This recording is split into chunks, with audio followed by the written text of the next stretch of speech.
Нұр Отан партиясының депутаттық фракциясы аясында 2021 жылы жасалған жұмыстар қорытындыланды. Жол картасы бағдарламасына енгізілген жоспарлар орындалды ма? Ағымдағы жыл қандай бағыттар назарға алынады? Келесі сюжетте толығырақ.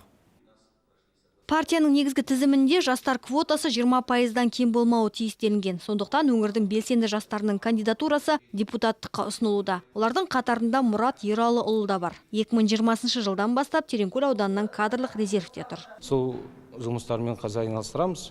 Жастар көп білгендей, осындай программалар бар ауылда.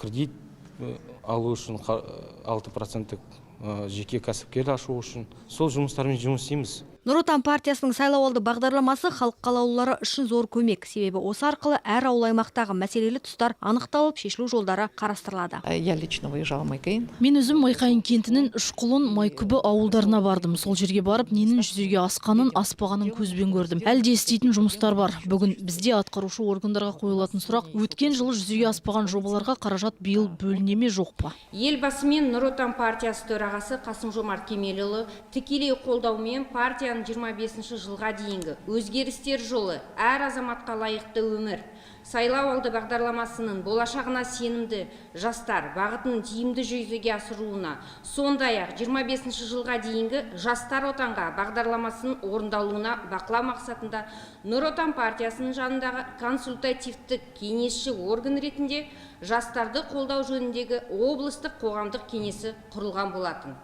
Ережеге сәйкес жылдың басынан бері кеңестің 46 отырысы өтті. 11 тақырып қозғалып, мемлекеттік органдарға 4 ұсыным берілді. Сонымен Нұр Отан партиясы жаңа серпінмен жаңа жоспарларды жүзеге асыруға кірісті. Басты назар әрқашан әлеуметтік жағдай мен халықтың тұрмыс тіршілігіне бағытталады. Самал Қалиқызы, Юрий Белевский, Ертіс ақпарат.